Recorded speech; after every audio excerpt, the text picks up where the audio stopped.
aho ngaho ari gutaka agasaba amazi, abantu babaye nk'ibikoko biyemeje kumwica.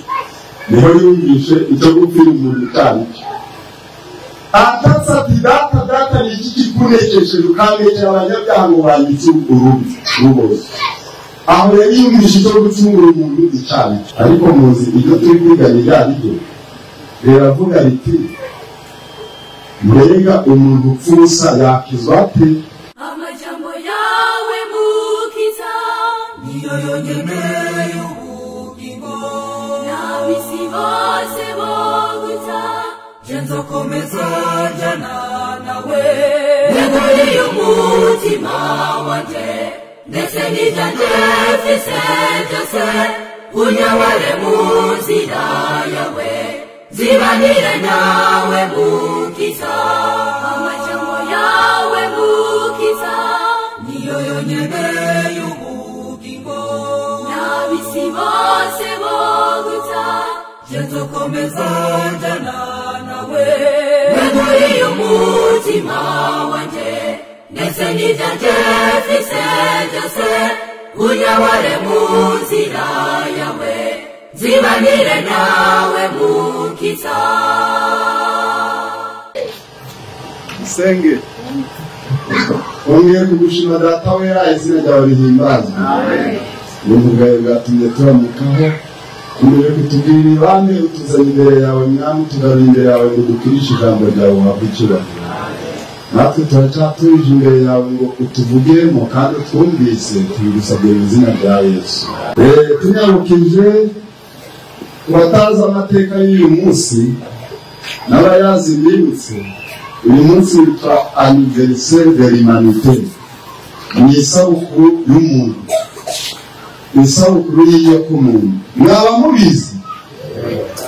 Abantu bajya bizihiza amasabukuru, iminsi mikuru bita iyo bavukaho, iyo bavutseho, birthday, itariki y'amavuko.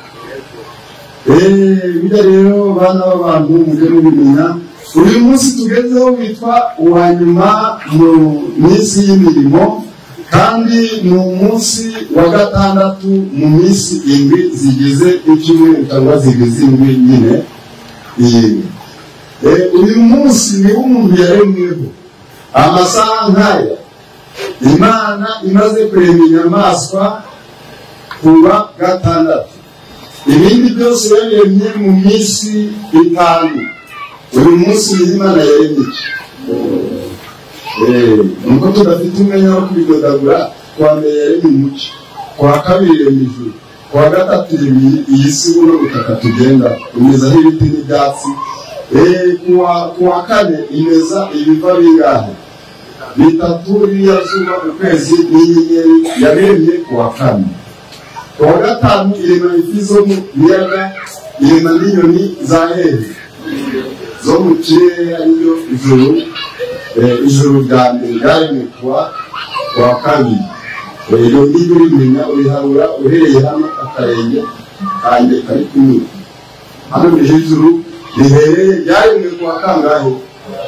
Amajuru ni menshi, ariko hari ijuru ryaremwe kuwa kangahe? Ni ngiri ryitwa itazanure, ariko izina original ni iki? Ni ijuru. Ni kuwa kabiri. Kuwa gatatu navuze ko ari isi buno butaka. Kuwa kane ni ibiva bitatu. Kuwa gatanu ni ifi zo mu kiyaga hamwe n'inyoni zo muri ino juru. Kuwa gatandatu rero niho haremwe ibikoko n'umuntu. Yahereye ku bikoko, umuntu ni gucura, ni umuhererezi, yamuremye ku murango, ku mutaga. Aya masaha rwose umuntu Imana yari imuteretse ku isi. Niyo mpamvu babwiye ngo tugeze mu gihe cyitwa isabukuru y'umuntu. Murabyumva? Yego. Chimbuko la mwanadamu ni siku ya Ijumaa. Umuntu yavumbutse kuri uyu munsi niho yaremye. Noneho nongere babwiye ko kuri uyu munsi niho umuntu yacunguwe. Niho yacunguwe isi ya mbere Imana yarayiranduye iranduza amazi, abantu bose bayigomeye bitarokoka abantu 8 gusa b'ifamiye n'umuryango umwe baroroka. Igihe borotse na Yesu abavukiramo yigize umuntu ariko ari Imana, akura nk'umuntu. Igihe yari ari kuzuza imyaka, ari gushitsa imyaka 31, icyo gihe hari igihe Imana yateganije kongera kurandura ino si, ariko iyikuje umuriro. Murabizi uwo munsi ariko wakangahe abantu ntibajya bamenya umunsi wo kugendererwamo n'umwaka wo gucungurwa kwabo. Icyo ni ikibazo bafise. Soma neza mu gitabo cya Yesaya igice cya 63 umurongo wa 4. Ibyo mbabwira biranditse. Ni itariki wishaka abahanga hano bazi gusoma bayibona umunsi se igiye guturirwaho.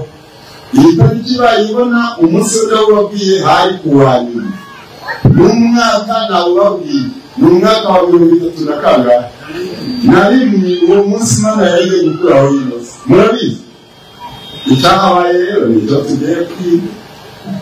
tugiye kwiga muri uyu mwanya. Yesaya 64 umurongo wa 3 haravuga ngo 63 umurongo wa 4 ahubwo 63 umurongo wa 4 kuko naragambiye umunsi wo guhorera munsi none n'umwaka wo gucungura abantu banjye nawe urataha. Iwacu bavuze guhora inzigo mu rurimi ni ukwica abanzi bawe, kwivuna abanzi. Ubwo rero umunsi Imana yaragambiye kwivuna abanzi abantu barigomeye. Mbega nyine wari kurokoka Imana iza guturira isi tagiye Yesu yari mu isi. Ntabwo muzi ko abamwizeye icyo gihe bari bake bagahabwa ubushobozi bwo gucika abana b'iki b'Imana. Abandi bose barabagome, ugafata n'ihanga ry'Imana ry'Abisirayeli nabyo bari barabaye abagome. Nibake gusa icyo gihe nk'abigishwa ba Yesu bamwizeye bezera izina rye, abandi bose barabagome n'isi yose. Umunsi Imana yari yagambiye gutsemba iyi si ikayitwikisha umuriro hari kuwa kangahe? Kuwa 6 kuwa nyuma. Itariki ishatse wayimenya neza ni itariki yabagaho Pasika. Itariki Pasika y'Abayuda yabagaho. Iyo tariki wayibona umwaka n'ujyanye wa kangahe? 34 wari waravutse muri rimwe. Yari umusore ushitse kabisa witwa Mesiya Yesu Kristo. Ubu rero niwe witambitse, ariko byatewe nuko Imana yagamiye ibintu bingana bibiri: kwivuna abanzi, umunsi wo kwivuna abanzi n'umwaka wo kugira wo gucungura umuntu.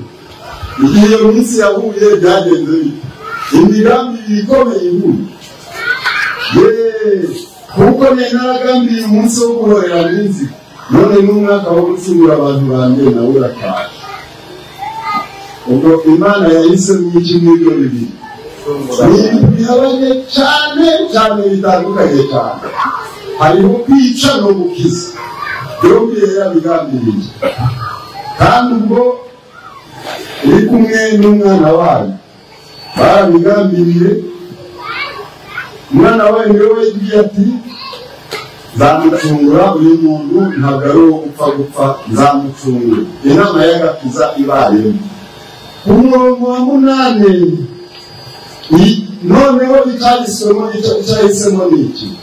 Kuko yavuze ati nukuri abana abantu banjye, abana batariganya, nuko ababera umukiza. Amen. Yesu ajya kudukiza ku munsi wo gukuraho kwacu wo kurindwa ku isi. Byarabindutse babandi barabanzi b'Imana yari kwivuna. Yesu yaravuze ati basi aba bose nitwe twabaye. Bano nubwo bagomye ndabona uwabacungura bakiza. Reka ibibi byabo byishireho, ibibi byabo ntubyabe data, ahubwo yewe ngiye gupfa mu gishingo cy'abandi. cyabo, ahubwo bano ni abana beza. Bavuze ngo iki?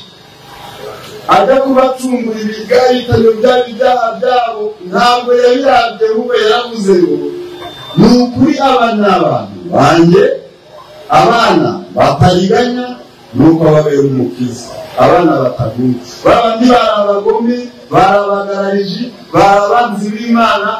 Yesu aravuga ngo ni abantu be kandi ntibaguga, ni abantu beza. Aho ngaho ushaka kumenya iby'urubanza rwacu imbere y'Imana, ukamenya ukuntu tutarutsinda, ahubwo dutsindanishirizwa. Gutsindanishirizwa kwacu nuko Yesu atwambura kugaritanya kwacu, akakwishyiraho, wakatwambika kuboroka kwiwe, ububi bwawe ntaburabeho, akabufunika, nuko akaba ari wowe umwere, ubwo bya bibi byawe akaba ari we bijyaho. Aho niho yagiye gupfira, urwo twari gupfa aba ari we ujyana. Urupfu ntari gupfa, hari uwarumviriye, umwami wacu Yesu nahimba ruteka, nyamara twebweho twatekereje yuko yakubiswe n'Imana agacumitwa nayo, nyamara ibicumuro byacu nibyo yacumitiwe, yashenjaguriwe gukiranirwa kwacu, bigira impano kiduhesha amahoro, twayiguriwe kandi n'ibyimbaye niyadukisha, iby'imibabaro ye niyo yadukirishije, urya musaraba we niwo yadukirishije. None turabana b'Imana, muze tumushime, n'umwami w'abami muze tumurate. None turabana b'Imana, muze tumushime, n'umwami w'abami muze tumurate. Haleluya, amen. Uruwari cyaho rwose tumaze kumva ineza twabwiwe, ubuntu twabwiwe. Urya munsi isi yari kuranduka kuwa kangahe? Wa gatandatu, mu mwaka wa 31. Isi yari kuvaho, Imana yari kumanura umuriro. Yesu arawuhagarika, arayibwira ati reka abari njye upfa, abari njye wica, bano ubareke. Yesaya igice cya 53 umurongo wa 10. Imana yabonye Yesu yemeye kudupfira, gupfa mu gishingo cyacu, iramukubita, iramushenjagura, iramubabaza. Aho mbabwiye niko handitse ngo yashimye kumushenjagura, iramubabaza. Nuko Yesu nawe yumva ikirimo, icyo yemeye cyo gupfira umuntu. Ni isaha yageze, amaraso amuvuyemo, yakubiswe, yakomeretse, amaraso yavuye n'amazi hariya ku giti, izuba rya midi ryamukubise kugeza igihe yumye. Umuntu wavuye n'amaraso n'amazi aruma, nuko inyota iramufata yumye. Niho yavuze ati mfite inyota, mfite iki? Mfite inyota. Abagabo bamubambye bati uriya mugabo asabye amazi, ninde wamuha amazi hano? Uriya mugabo twamuhaye inzoga aranga, mu buzima bwe ntiyigeze anywa inzoga. Mujye kuzana inzoga yayibikaye, aba niyo tumuha. Umva, inzoga bayihambiye ku rubingo, bayikoreje n'ikintu bita sikongo. Nuko icyo kintu barakiguza ku rubingo, babakigejeje aho Yesu ari. Uwasabye amazi abona bamuzaniye akantu gatose, bakojeje mu kintu kugira ngo n'utuzi bagakojeje. Baramwegereza, nawe ashiraho umunwa, atangira kunyunyuza ngo niduhanyurumuje bantu b'Imana igitera agahinda. Mbega yumvishe amazi aramumara inyota? Yumvise ari inzogenze n'inzoga, atarigeze anywa inzoga mu buzima bwe. Ngo ako kanya yumvise noneho umutima urushijeho kwaka kandi ugiye gucika, n'agahinda karamufata. Niho yavuze ati Eli Eli lama sabakthani, bisigurwa ngiki? Mana yanjye, Mana yanjye, iyi ni iki? Urandetse pe, abanyabyaha bandenze uko bagomba. igihe narigeneye utuzi bampaye iki nuko abona nta bundi butabazi nta n'ikindi arasaba ngo bakimukore niho yavuze ati basi ubababarire kuko batazi ibyo bagira bati ariko si ikibazo kuko aho umuntu yagusaba imbwa ukamuzanira amabuye ukamuzanira ivu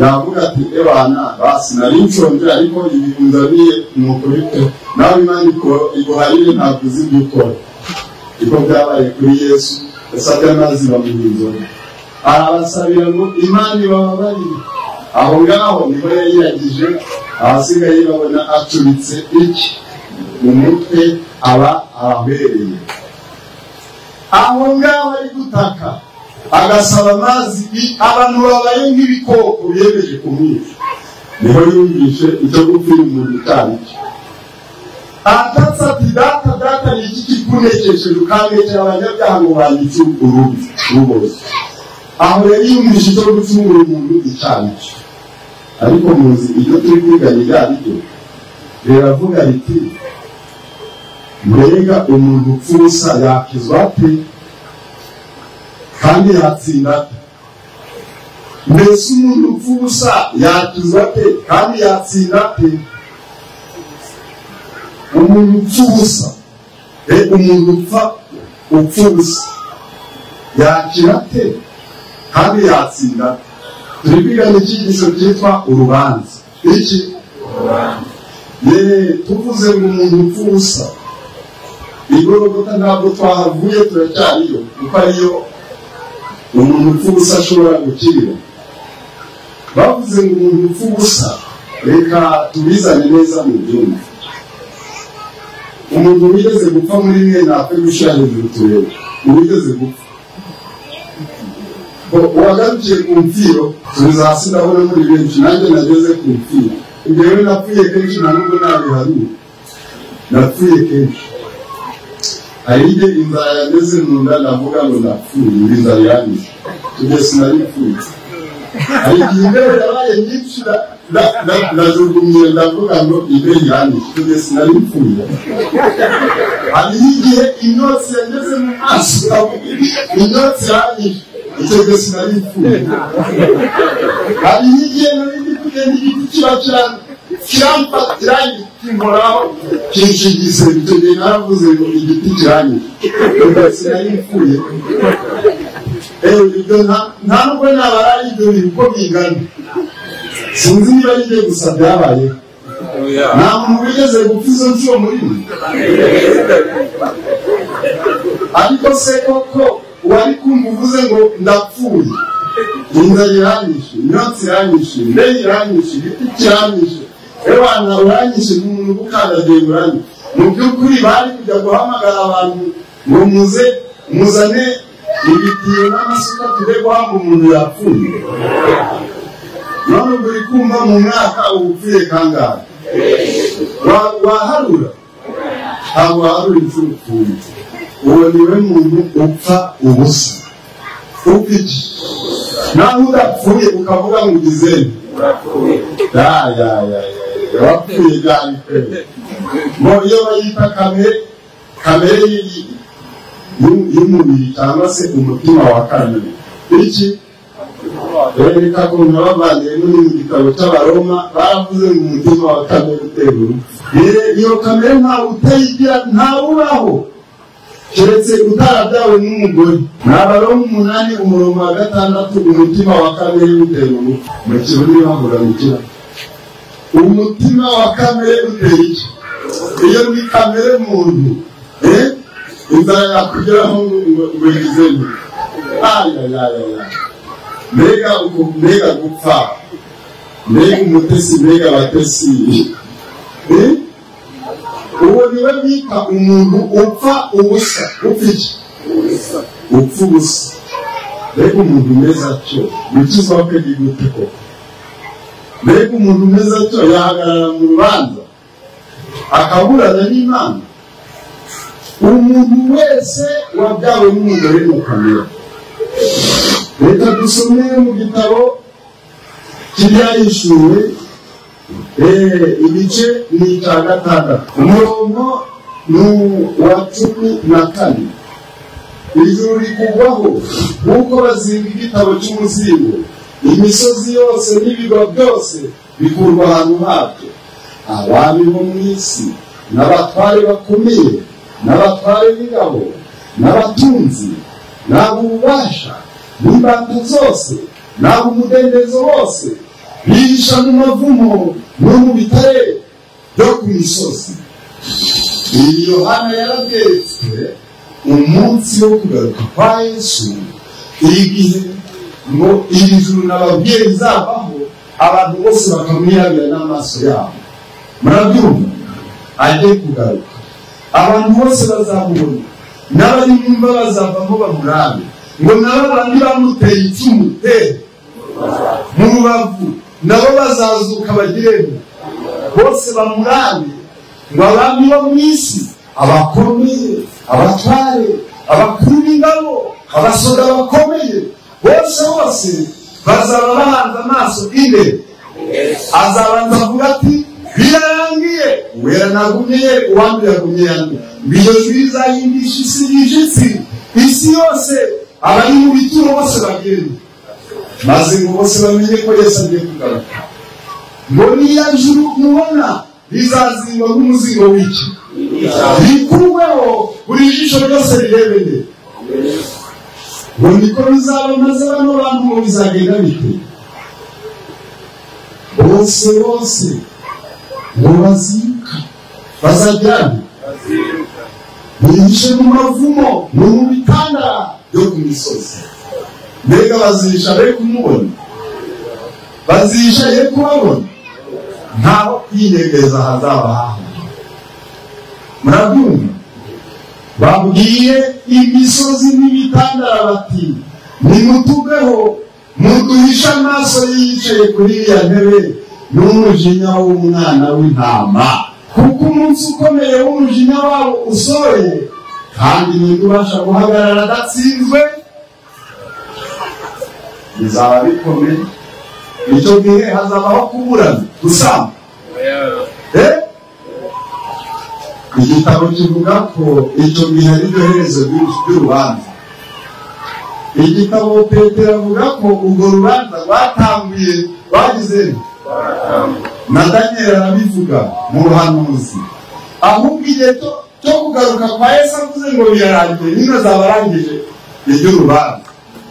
icyo gihe azaba ari ugusomera buri wese uko ibyo byagenze, abazima n'abagize n'abapfuye bose bazaba bari aho biteze kumva inyishu y'ibyo bakoze, ibyo bavuze, amateka yabo.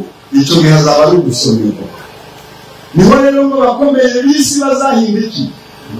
abakomeye Imana bose ngo bazavuga bati bera ntitwahagarara, nta n'icyo kumutsindishiriza tugifise, ahubwo dushaka aho duhungira umujinya w'abariya, dushaka aho duhungira uru rubanza. bazirukira mu bitandara, birukiye mu mihanamanga, ariko ntawe bazabona aho bihisha. baravuze ngo mbega ninde uzabasha guhagarara adatsinzwe? mumumbwire ninde? Yobu 14 umurongo wa mbere. tugiye kureba uzahagarara adatsinzwe cyangwa se uzatsinda ninde. umuntu wabyawe n'umugore arama igihe gito kandi cyuzuye n'umuruho, agakenyuka avuga ameze nk'ururabyo, maze agacibwa ahita n'igitutu kandi ntarame.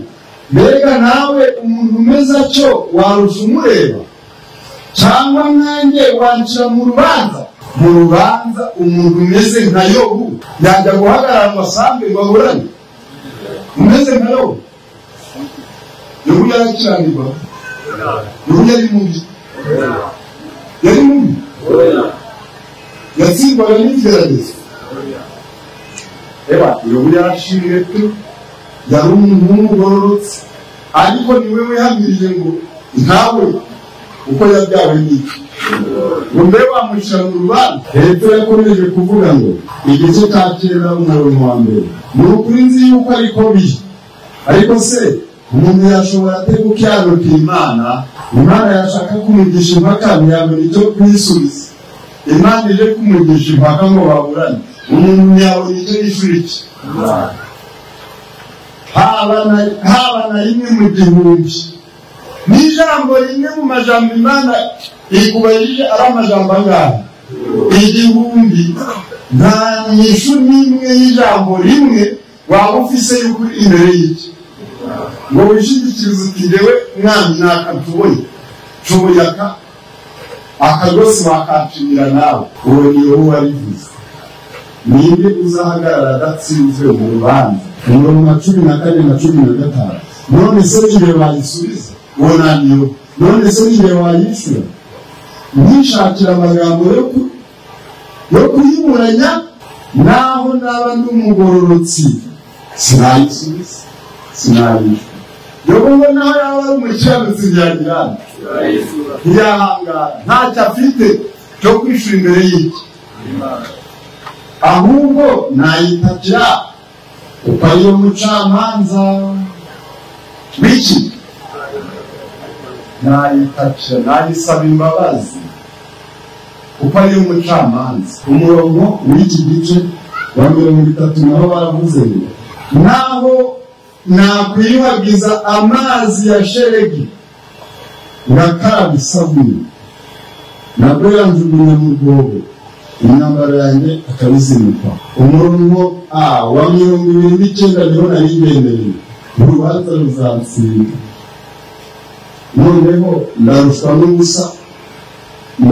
n'ubusa kuki? 32. Erega Imana si umuntu nanjye ngo nisubize ngo tujyane tujye kuburana. Erega Imana si umuntu nanjye ngo nyishure duhagararane mu rubanza tugende tuburane. Niho Yohana yageze aravuga ati mbega niba uzahagarara atagizemo none umuntu upfubusa vrema umuntu upfubusa. Aho usanga hari abari kurwana bakubitanye, bajya gusuzuma ibyo bari gupfuga asanga mu musabuzi n'ikigori mu nzu, umugabo n'umugore bajya bagipfa. Abona barwaniye mu murima, umugabo n'umugore bari guhinga, nuko umwe aravuga ati ibi ni byera tuzagura inka. Nabyo oya, tuzubaka mu inzu nziza. Nuko baraharira, undi ati oya tuzagura inka, undi ati tuzubaka mu inzu nziza wakambira, undi ati amasuka barayarambitse barafatana barakubishana. Ubwo bari gupfa inka, bazagura n'inzu bazubaka, mu byo bari guhinga bitari byagera igihe cyo kwera n'umurima barangiza kuwuhinga. Abo bantu ntibaba bapfuye ubusa. Niwe muntu upfa ubusa. Urabyumva? Zaburi 130 umurongo wa 3 aravuga ngo 130 Zaburi umurongo wa 3 aravuga ngo Uwiteka wagumye kwibuka ibyo gukiranirwa, mwami ninde wazahagarara adatsinzwe? Ngo mbese Uwiteka agumye kwibuka ibyo kugiranirwa tugabitanya, ninde wahagarara atagize? Burya biba bisaba ngo Uhoraho agire akanya abyibagize. Nawe urareba, wari wagambiriye kwivuna abanzi ku hanyuma umwaka wa 31, kandi abo banzi bari bafise ibibi bitarondore. Nuko Yesu ati ntikambitse ngiye gupfa mu cyimbo cy'abandi. Umwami ati none ibyabo byose byishyire basigaye ngo nyina ari kubakubita bari wenyine. Yesu ati rwose bariya ahubwo ni abantu beza, ni abantu bacu, abana batagabitanye. Nuko ngo babere umukiza arabakiza. Uhoraho akomeje kwibuka ibyo tugabitanya, nta muntu wazagirana. Aho niho tubonera intsinzi, niho dutsindanishirizwa pana kuvuga ngo niho dutsinda. cyangwa gutsindira. Ninde watsinda mu babyawe n'ababo? Ntacyo, nta gukiranuka twakwiratana, ntabwo tugira umva. Reka turebe, Adamu yarahaguye nubwo atabyawe n'umugore, ariko yashutse n'iki? Urumvira umugore arahaga. Ibyo biboneka mu Itangiriro igice cya 3. Uwitwa Nowa yari umugabo ugororotse mu isi igamike. Uyu Nowa ngo isi yose yaragomye, bose bagomera Imana. Imana iravuga ngo mbonye wowe gusa, wowe ari wowe usigaye. Abasigaye ukore inkuge, wowe na famiye yawe muzigire no muri kirimo, kuko niyo kurandura iyi si nkoresheje amazi. Niko Nowa yakoze we na famiye bararokoka. Ariko mbese Nowa aho yaratsinze? Byari yatsinda ryari? Yaratsindanishije, kuko nawe ni umuntu wabyawe n'iki? None se mwiyobe ko ari we wavuye muri ayo mazi, bageze aho yimutse agatera umuzabibu, yaje akaba yanyoye inzoga akaborerwa, akambara ubusa agasigara ari gusa.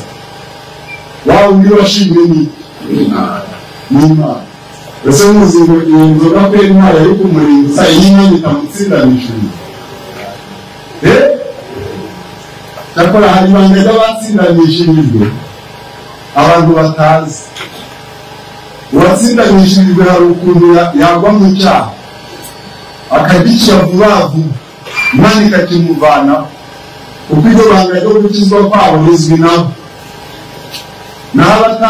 Abatazi iby'urubanza n'abataratsindanishirijwe, ibyaha byabo nibyo bibatsinda kandi nta nibyo bizabarinda. Nabo bazi kugira ngo umuntu mufatanye gukora icyaha ejo azabona ijuru weho muribona. Murabyumva? Sinzi niba mwumvise.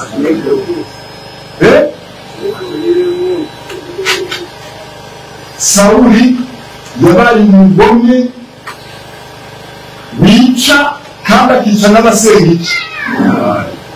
Ariko ibaze kugira ngo abe yarishe benshi azataha ijuru, umuntu wica umwe gusa azabura ijuru. N'uwicishije ijuru n'inka amaraso yamenye, n'umutima wifuje ngo runaka agapfa, uzabura ijuru uzize icyaha cyo kwica ntawe wakozeho. Sawuli yishe benshi azabura iki? Uko yatsindanishijwe. Hari amahame cyangwa hari amabwirizwa yo gutsindanishirizwa nabyo turabigeraho, ariko mbabwire ngo umuntu wabyawe n'umugore gukizwa kwe ntibyoroshye. Aho Yobu n'ubundi yavuze ngo umuntu ugotomera ibyaha nk'iki. Yobu usomye mu gice cya 15 umurongo wa 14, umuntu ni iki kugira ngo yere? N'uwabyawe n'umugore ngo abe umukiranutsi. Iri riboneka no mu Baheburayo igice cya 1. Umuntu wabyawe n'umugore kugira ngo abe iki? Aho umugororotse. Ababera bayo ntabwo ibiringi, ndetse n'ijuru ntabwo ritunganye imbere yayo. Niyo mpamvu rizazirwa n'umuzigo w'igitabo bigakugwa, Imana igashyiraho n'iyindi juru rishya. Ntanswe umuntu w'igicamuke wangiritse ugotomera ibyaha nk'amazi. Agotomera ibyaha n'iki? Hari abantu bo kuganwa bararambutse bitewe n'ibindi byabo, ariko niwe ararokoka. Ariko atsindanishirijwe kuko nawe yarafise umubiri nk'abandi, kandi aho bavuye nyuma nawe yaje kuzahagwa. Ariko umurego umuntu muzima, umuntu muzima warokotse ajya amazi ariko agwa ku kanyobwa. Ubwo mvuze bya n'ubuza bisoma mu gice cy'Icyenda umurongo wa 20, Itangiriro 9:20. Tugeze kuri Aburahamu, tuvuze ibya Aburahamu igihe cyaturegaho. Aburahamu ijambo ry'Imana rivuga ko Imana yarebye kugororoka kwe imwita inshuti. Imwita iki? Inshuti yawe iramwime kugeza yamusabye iti yewe ndagusabye uyu muhungu wawe umunangi abe ikimazi. Aburahamu yemeye agira ati kandi ariko kandi ako nyine yari afise none yavuga iti umugabo ke ni inshuti yanjye icyo namusaba cyose yakira inshuti ntacyo zijya zimwe ariko uwo mugabo nawe afite aho yavuye iyo adatsindanishije murabyumva mwibuka ko bari batera i Kanani yamanukanye n'umugore we bagiye guhaha hehe mu Egiputa tutaragera ku mwami witwa Abimeleki. Aburahamu arareba ati mbere Sara arabizi igihe bari bakiri abasore batarasaza batari babyarana Isaka. Aburahamu yabwiye umugore wa mugore we tugeze mu gihugu cy'abantu bakunda ibyaha b'abasambanyi, none ndakureba nkabyamakira uburanga bwawe n'ishusho yawe nizigera n'abari abantu bakamenya ko ndi umugabo wawe baranyica bagutunge ibiti byanyeyo tuyibure ingenda zibura nanjye mbure aba ari wowe wirira wenyine kandi ubeho wenyine. None wa mugore we tugire gutya tugiye kubeshya tugeze turi kubeshya ikigereyo ndajya mvuga ngo dada yangu mushiki wanjye nawe uravuga ngo ndugu yangu musaza wanjye abarajya batubaza bose tujye turababwira ko tuvukana kuri mushiki wanjye nanjye nkarande ahasigaye aho ngaho ntawe uzabona ko uri umugore wanjye ngo atinye gukoraho bambiga ahubwo bazaduha ibyo dushaka. Umuntu wabyawe n'umugore biragoye ngo rumugororose nemuke bamuke iyo bakoresheje bagezeyo bagezeyo abantu bahise bajya ku mwami baramubwira bati he inageze umugabo ari hamwe n'umukobwa ebana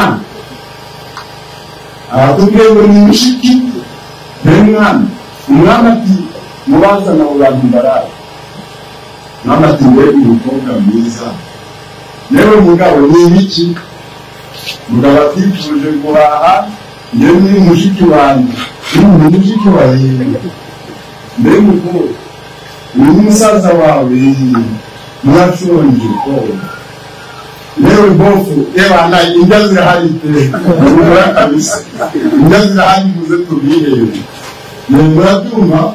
Aburahamu batangira kumwita mbere bofu uwo mwami yahise ajyana wa mugore w'Aburahamu azi ko ari agakumi gashiki kandi k'Aburahamu bitewe n'uko Aburahamu yamugeze ari kuvuga ngo ni mushiki wanjye nta kibazo naweho ahubwo buri munsi bofu ewa njye urazibona ariko mwawe uyu mukobwa pe umva nta tuzabura n'inka nzaziguha n'ibyo ushaka byose ariko uyu mukobwa vrema ntabwo yajya hano. Umwami baramutwaye aramujyana ngo amugeza mu nzu ageza aho ni ukuri agiye gukora ibidakorwa ubwo mvuze ibidakorwa mwami Imana yo mu ijuru ikunda Aburahamu yamutoranyije igatorana na wa mugore Sara ibonye wa mwami agiye kuryamana na Sara umwami azima Aburahamu aramubera bofu shemeye Imana iraza mbirigaragaza igira wa mwami ngakora kuri umugore w'Aburahamu ndakwica uyu ntabwo umukobwa ni umugore w'urya mugabo. Imana yonyine aba ariyo iribwira nde ibwira uwo umwami arikanga ibyo yagiye gukora agira nde ahita kubwira umukobwa ati muzadukoraho urya n'ibyo mutureshe ngo uri umwari naho urya uri umugore w'abandi. Umwami aramujyana Aburahamu niba ikimukeneye hano iwacu byajya n'inda Aburahamu Imana yaribishe ku bwawe uzuri kumbesha ngo uyu mushiki wawe nawe urya ni umugore wawe. Aburahamu ati erega ni umugore wanjye naramurongoye ni umugore wanjye ni mushiki wanjye ariko ni umugore wanjye. Umwami ati ibyo ushaka byose bitwaye twari ibyo ushaka ibyo mutwaye mumbwire ahangaha mutazankoraho wari utumye mbuze gato nabuze gato ngo murongore murabyumva Aburahamu inshuti y'iki nawe yarahaguye murabumva ninde wahagarara adasinze imbere y'iki ntimuke ndamuke izakora ku bantu benshi urabaye bari kugira ngo bibonere icyo kurya nta muzi ko benshi bagiye kuzika isabato bakayihakana bakaruhuka dimanche bagasenga dimanche babonye bakomatanirijwe nta kurema isoko nta burenganzira ku cyawe cyose iyi nkota yo izaba imeze ukuri iho benshi bazakoresha mu mutwe nabi murabyumva reka twegere imbere kumva ibyo bya Aburahamu byo mwumve byamubaye Aburahamu uzabisoma mu gice cya 20 cy'itanguriro iby'umuhungu we nawe Isaka umugabo wa Rebeka nawe byamubaye mu gice cya 25 cy'itanguriro nawe yageze iyo se aho se yaguye nawe inzara yarabafashe we n'umugore we nabo batarabyara bakiri abageni inzara muri agatsindo n'abantu b'Imana baranuka nabo bajya guhaha hehe akayira kamwe hose yigeze kumanukana na nyina nabo bamanukiyo iyo nande Isaka na Rebeka bona Rebeka yari umunyaburanga buranga nabwo buri mwiki biragira abanyaburanga ntabwo ibibazo byabo bingana n'abatagira uburanga murabyumva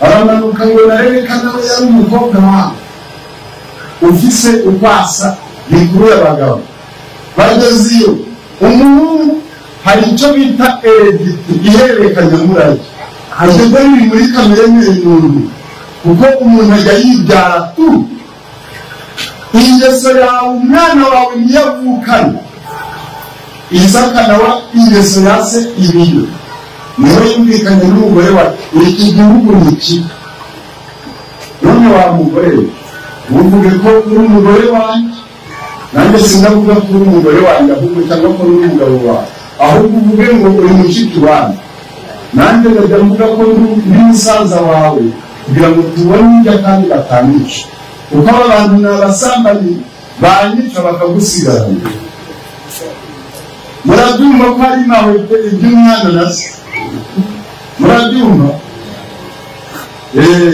n'ubundi niba ari mwene y'Imereki nk'uko Isaka yari mwene Aburahamu niko byabaga umwami yarapfaga umwana we akajya ku ngoma izina rijyanye iryo zina bagakomeza kurishiraho noneho nawe niko byabaye n'icyo gice babwiye babisoma nawe yarahaguye Isaka wa muhungu wemeye akabwira Sati ubwo nta ntama ihari akaba ari njyewe wemeye Imana kura ntanga n'Imana yakunze papa ndemeye ariko nta bantu ushobora gutere icyuma imburyo itandi kukureba ntamye nta bantu ushobora mfise imbaraga nakugura zirika amaboko yanjye ubohe n'iki n'amaguru papa nurangiza uje ku gicaniro ahasigaye isogoro Aburahamu yarabikoze aboha n'amaguru umuhungu araturiya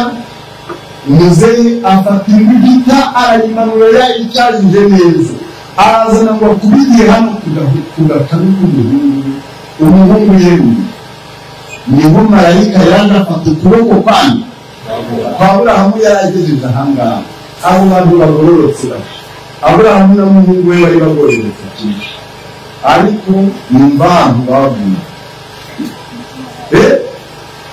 ibinyoma byacu bingana gute muri kuvuga rurapfuye inzara yakwinshi mu by'ukuri nta kinyoma gihari iyo umuntu akubanije iyo wari wabyutse ibyaha wazindutse karekare uvuyeyo nawe ukamusubiza ukisinziye nari nagiye mu by'ukuri ntabwo ubuhazi ako karabanguka kuri nyine muntu wese sinziye nari nagiye sinziye mvuye kandi ahazi gukora icyaha ku muntu ni ibintu byoroshye ngo ni ukugotomera ibyaha nk'iki nk'amazi umuntu wese wabyawe n'iki bene ubu biramugoye gutsindira imbere y'iki gutsindira imbere y'Imana mbega Isaka yarahanuye Aburahamu nawe ukomeje n'ubundi ya nshuti y'Imana hari igihe yarongoye undi mugore wa kabiri n'ubundi ashutswe n'iki n'umugore we Sara. Murabyumva? Nuko umugore aramushuka ati umwana yaduhaye isezerano ko tuzabyara umwana w'umuhungu, none dore turashaje ntabwo ndirwo kubyara njyewe sinkunda mu butinya. None ahubwo birashoboka ko Imana yaguha umwana yiciye ku wundi, uyu mugabo wanjye mufate nuko mujyanane aba ari Imana izaguheraho umwana, uwo mwana tuzamwita iwacu. Ubwo Aburahamu yaranyuranyije n'isezerano ry'iki. Aburahamu arabikora, baba babyaye Ishimayeli. Imana iraza, Aburahamu arabwira ati Imana tubonye umwana wadusezeranye, hasigaye uyu mwana umugisha, ya masezerano yawe arashitse. Imana iti Aburahamu ntabwo ari ibyo, umwana Sara azabyara Sara w'ingumba niwe nagusezeraniye, ntabwo ari Ishimayeli. Murabyumva? Aburahamu umugore aramushuka aremye. Icyo cyabyaye ikibazo mu rugo rwa Aburahamu. Igihe Sara nawe yasamye inda, wa mugore wabyaye mbere Hagari yasetseye, Sara aramusuzugura. Igihe Sara yabyaye yewe bigaruye byarakomeye, bakoze ifete ya Isaka. Noneho wa mugore n'umuhungu we Ishimayeli barigaragambije, barigumura bati ntibishoboka. Hagira ari kuvuga ngo uriya mwana uriya muhungu wavutse nyuma y'uwanjye niwe uzaragwa ibya hano, kandi umwana wavukiye mbere muri urugo ari ukwiye kuraba ibyasi. Nuko haba intambara. Niho Aburahamu Sara yamubwiye ngo ntabwo nshaka uyu mujyano n'umuhungu we. Aburahamu ndakwinginze bavana. Kandi Sara niwe woheje Aburahamu ngo nagire. Niho Imana yabwiye Aburahamu ngo emera ibyo Sara ari kukubwira, senda urugo inshoreke n'iki n'umwana wayo, kuko umurage wawe umwana w'imfura ntabwo wawuha uyu mwana w'umuja, ahubwo nyine nakubwiye ko imfura yawe izava kuri Sara. Umuhungu wa Sara niwe w'isezerano, niwe uzabona umurage. Murabyumvise? Uyu mugore uri guseka Sara n'umuhungu, kura senda kura muri urugo, ahasigaye iwawe haba umutekano. Murabyumvise? Ntabwo iyo nginjirayo cyane, ariko bagabo mujye mwirinda. Rero wabikoze iyo yihanya arababarirwa, ariko ntimuzatubeshere ngo ubwo twakira abagabo n'abagore benshi n'abagore babo ubwo dutanga umwidegemvyo, uburenganzira bwo kurongora abagore bangamije. Muba mutubeshere. Reka twegere imbere. Hariho uwitwa Mose. Uyu Mose nawe nimusoma ibyo murasanga Imana yaramwemeye, irahamya ngo ni umuntu witonda kurusha abantu bose bahewe bo ku isi.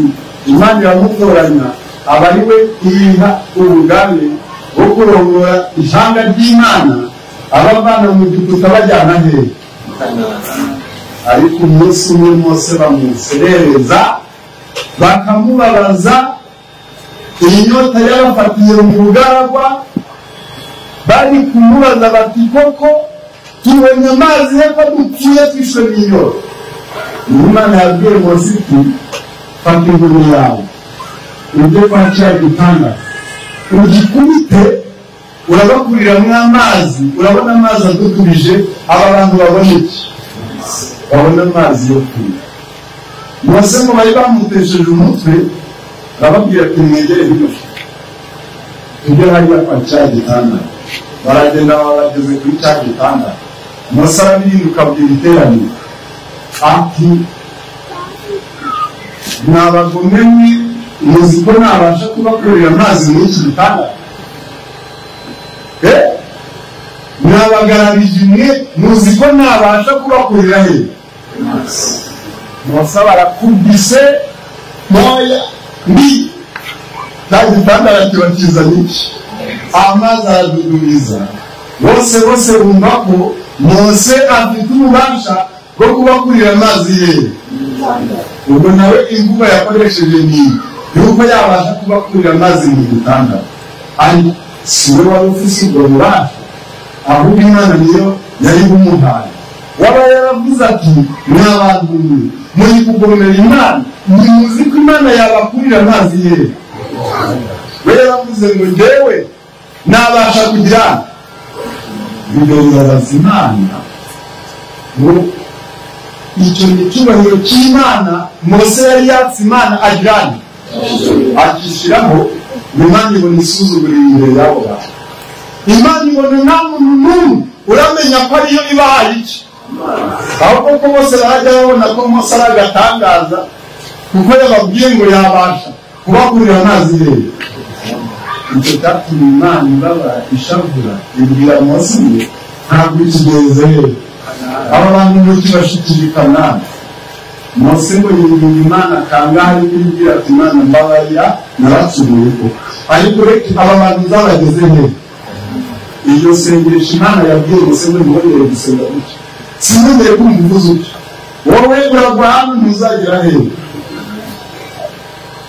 Mose yaguye ku musozi Pisiga, niho Imana yamutsinze, niho yahambwe. Yamweretse gusa ngo rebesha amaso Kanani, ariko ntuzagira nti. Uretse ko yaje kuzagera Kanani hashize imyaka 110. Niho Mose yaje guhonyora Kanani, ahantu Imana yamubujije kujya.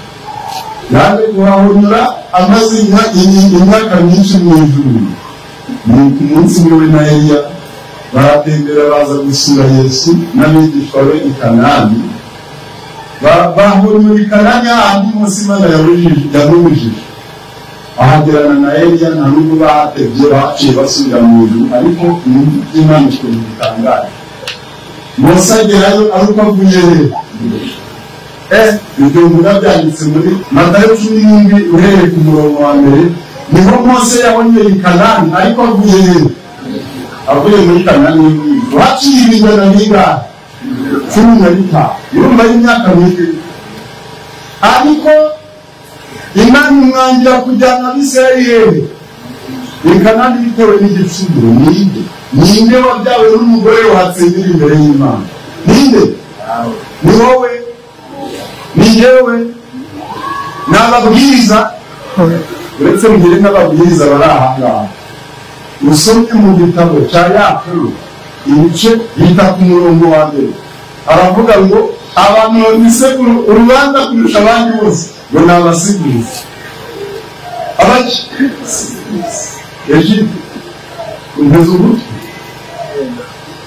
Ese nta muntu w'umusiguzi uticaye muri iteraniro ngo akurikirane rino jambo, akaba yibereye hanze y'amateraniro ari mu bindi. Abasiguzi musome uwo murongo n'uwandi, n'uwo abasiguzi ndumva aribo bawusomye. Yakobo igice cya 3 umurongo wa mbere, ngo ntihakabe benshi muri mwe bifuza kuba abigisha, ngo kuko ngo abigisha bazacirwa imanza ziruta iziki. Iyo umaze kumenya gusigura, ukamenya kwemeza abantu, ukamenya kwihanisha abantu, ukabona abantu bari kwihana ku bwami, ni wowe uri kubavana mu madini yo mu gipagani uri gutsira abanyamadini. Umva karanyaruka nka ka Mose n'abakurira amazi muri iki gitanda. Nuko ukumva rwose uhagarariye ubutumwa bwiza, ukumva rwose ufite ubushobozi bwo gukiza iki abantu, ariko nta bushobozi na buke. Aho umusiguzi agera akivuga akigamba ati niba nishije isinzi n'isinzi, ati njyewe nzi kwigisha ibikini bikurira abandi. Rero niho babona amazina ngo ni ba mwarimu bande, ba bishop, ba revera pastor, abandi ngo ni ba representa, bakagabana amazina y'ibyubahiro. Mbega abantu bapfa ubwo izina ryawe rikibagirana, ntihagire umuntu uzakuvuga mu izina. ahubwo bakajya bakwambaza bakuramya bavuga ya mazina masha y'inkinge. Aho niho Yesu yageze muri Matayo 23 umurongo w'9 aravuga ngo ntimuzitwe bande Rabi isigura wiki mwigisha atase mureke barimu b'aya mashuri ayakuriwe yitwe abigisha mwarimu, ariko umuntu w'ishengero ye guhangara kwipane mwarimu hajya ngo umubwiriza asigaye ari umubwiriza. Abandi ngo ba bishop, abandi ni ba represent, abandi ni ba patiri, abandi kugeza kuri papa. Izina rya data wa twese ni aho ngabo Yesu yarabamaganye abiya ariko ntibarabimenya. Baravuze ngo iki hano? Baravuze bati naho yaba ari Mose, naho yaba ari Eliya nawe nibuke ko nawe yageze ahabwo igihe yibonye ngo ari we wenyine mu Isirayeli wenyine gusa ugororokeye Imana, ariko yahunze agahura n'Imana mu ishyamba. Imana yamubwiye ngo nicyo agahukaga hewe Eliya. Eliya arayibwira ati nagize ishaka ry'umurimo wawe, none njyenyine gusa usigaye mu Isirayeli, nta bandi nanjye bari kumwiga ngo bagende. Imana yamubwira ngo njyewe wenyine hariyo ibihumbi bingana, subira ku murimo, subira muri wenyine, subira rusize usize ishengero ry'abantu ibihumbi bingana. Urabitanga ibihumbi bibiri bitarapfukamira bayari. Erega Eliya yarazi umurimo wawe uhejeje, niho wasubiye hejuru. Ntukibone ko ari wowe wenyine ugororotse, ko ari wowe wenyine mu bandi ntacyo uri cyo. Murabyumva? Erega ntacyo turi cyo kuko turi abantu buntu, mukuru ntacyo turi cyo turi abantu bapfa ubusa. Ni koko ntacyo turi cyo ariwe turi banyakwigendera. Ntacyo turi cyo. Murabyumva? Ntabwo waba umubwiriza umusigizi nka Yohana. Ntabwo Yohana wahanuye ibya Yesu, akamamaza ibya Yesu, abantu bakava iwabo Yerusalemu bakamusanga hehe? Mu mbaraga yaraje byose n'imyambarire yarayikuyeho. Maze Yesu nawe amanukana n'abandi asanga Yohana hehe? Mu bugaragwa.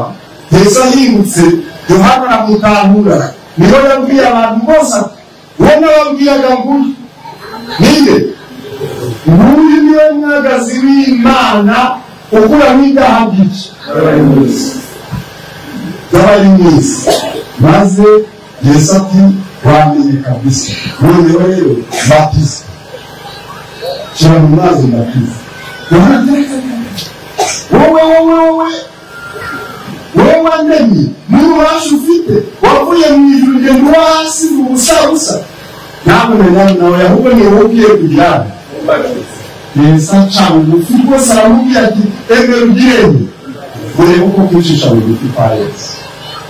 Yohana arabikora ariko yatinye agirane aramubatiza, ahamiriza abantu ko yabuwe rwose. Nuko Yesu nawe amaze kubatiza atangira igikorwa. Niho Yohana mubyo yacyahaga, ibyaha yacyahaga abantu kimwe cyamukozeho, yacyashe umwami waciye umugore w'abandi kandi umugabo waciwe. Niho wa mugore yagize umujinya afatisha Yohana aba yafunze. Yohana ashyirwa mu ibohero. Yohana igihe ari mu ibohero abonye ku kanya kabi arimo byatebye, abigishwa be babwiyo mu bikorane bya Yesu bakaza gusura Yohana. Niho Yohana yababwiye ati rero umugabo naramuhamije ndamubereka, ariko amwe rwose ntabwo ntari kunsura ahandi koko mugende mumumbarize mugende mubaze Yesu niba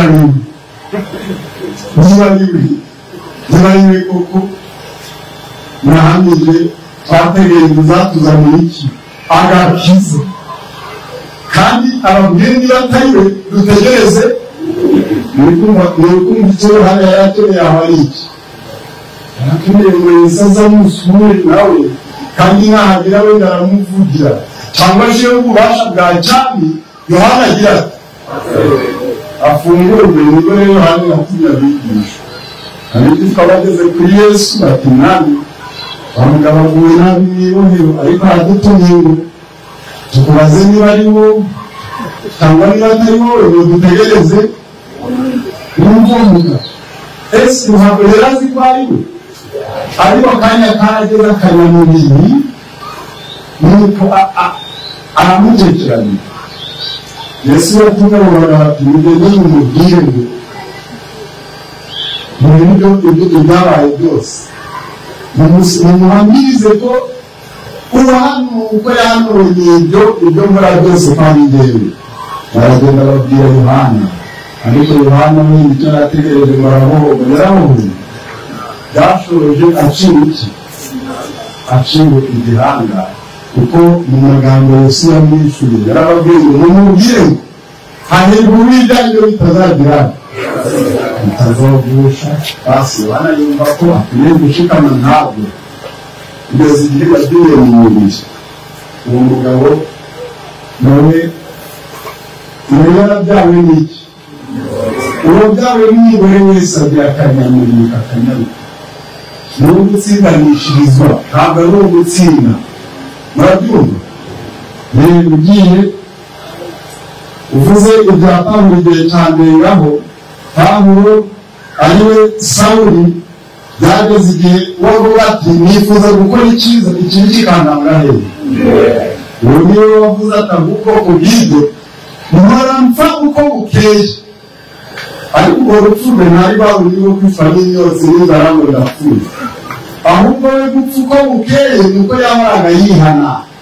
yabonaga ari uwo gupfa ari uwo kugirana akajya kwitura imbere y'Imana ati Imana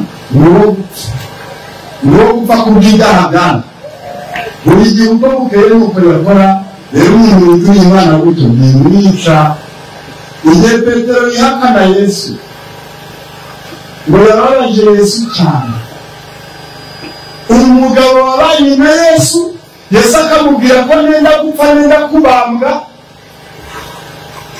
ngo kandi hahirwa uwijyanye bitagira bito Yesu arababwira ngo Satani yabasabye ngo bagosore nk'iki ngo dore ngo umwungeri agiye gukubitwa intama zigiremo Petero aramubwira ati mwami ngo n'abandi bose bakuvaho ngo njyewe ngo tuzajyana n'umuki no mu rupfu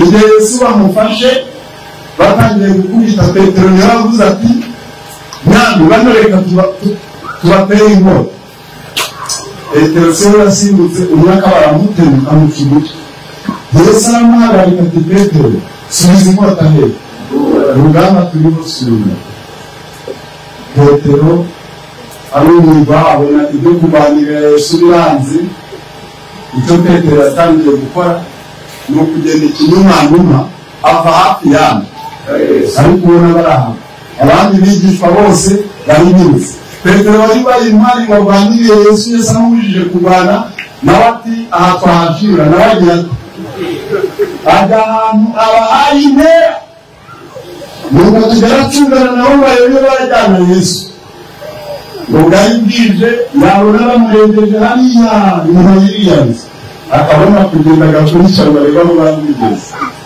arayerekeza gutyo kurinda kugera mu rugo kwa Pilato nabo bagezeyo hari mu mwiza y'ijoro arahagera yitwikira ijoro imbeba yose bacana umuriro bari kota bafiteguye imbohe Yesu n'ibyo umuja umwe muba aho ngaho yarebye ati ariko abantu bariko tumuriyo uyu mugabo uyu mugabo namubonye ahandi mu gashamba aho twafatiye iki gisambo Yesu. Wa mugabo ni umwe mu bigishwa b'uyu mugabo. Petero ati urambeshe uyu mugabo njyewe ndamuzi ntawe nzi. Amubaza uburyo akangara akirigenda akagenda agaruka ati uyu mugabo vuba ari kwiyoberanya. Uyu mugabo niwe ni umwe mu bigishwa bandi. Ati wa mugabo umwe mu bigishwa b'uyu weho ndakuzi nakubonye. Petero ati ndakagira gute na gute kandi wa mugabo sinzi icyo nshakaho. Ndakagira gute na gute uyu mugabo ntabwo muzi. Bakivuga cyo abagiye kumva yumvise inkoko igizeni irabitse. Yesu yamubwiye ngo Petero inkoko itarabika uzaba unyihakanye kangahe. Izo nshuro itatu amwihakanye. Yibuka ko Yesu yabimubwiye. Petero barebana na Yesu ukuntu ari kumwihakana, maze impuhwe Yesu ishengura umutima wandi wa Petero. Petero arahama afite agahinda n'isoni. Ngo yaragiye muri Getsemani handi bari gusinzira Yesu ari gusenga. Niho yagiye aritura ngo ahabwa ari kuvuga ngo Mana nyica kuko nihakanye umwami wanjye. Umwami tumwica nari mwikeneye. Ubwo witahukanye umukuru wo kugira kuri wo gupfa kubw'icyaha cyawe umwituye ntacyo mutwara ahubwo ndamukiza. Ngo Petero Imana yaramuhahuje imuha imbaraga yamubwiye utajya mu masengesho ngo asenga koroheje ajya kwihana imbere y'iki aradamara aradibama mu mwenda nuko ngo akaba apfuye agizemo. Ikibazo ngo ni uko ibyawe byazarangizwa ubu urubanza rukaba rwararangijwe ugihumeka abandi bakikubona ukiririmba ugisigura ugiterana ariko ngo ibyawe byaragizemo. Tube maso buri gihe ujye ukominikana n'Imana umenye ko ibyawe uri kubikurikirana kandi uri hasi yo ikabahera. Ntacyo twakora ntikibone ibyaha tunyegeza abantu ntibayibone. Imana yo ngo ibiri kubiraba nk'ibimeze bityo nk'ibyambaye ubusa nk'uri gusa. Murabyumva? Kandi ngo tukaba tubangutse no gusaba imbabazi abantu twacumuyeho. Murabyumvise? Nanone tukaba tubangukiye guharira abagize abatugiriye nabi kuko ngo nimutababarira abantu ibyaha byabo namwe ntimuzagira mute. Gutsindanishirizwa bijyana n'imbabazi. Ugutsindanishirije aba yakubabarira akubabarira ibyo wemeye kwihana. Nawe nyakubabarira ugomba kugira imbabazi. Icyo uhoraho gushakaho n'iki ngo ni uko ukora ibyo gukiranuka ibyo kugororoka no gukunda guharira no kugendana n'Imana yawe wishize hejuru ugizeme. Aho niho umuntu abona gutsindanishirizwa. Bene da kuzabona tuvuye mu isuka azagera mu ijuru. Ewana utaratsindanishirijwe sinzi ikindi gitangaza cyakora. Kandi kuzagera mu ijuru ni ubuntu.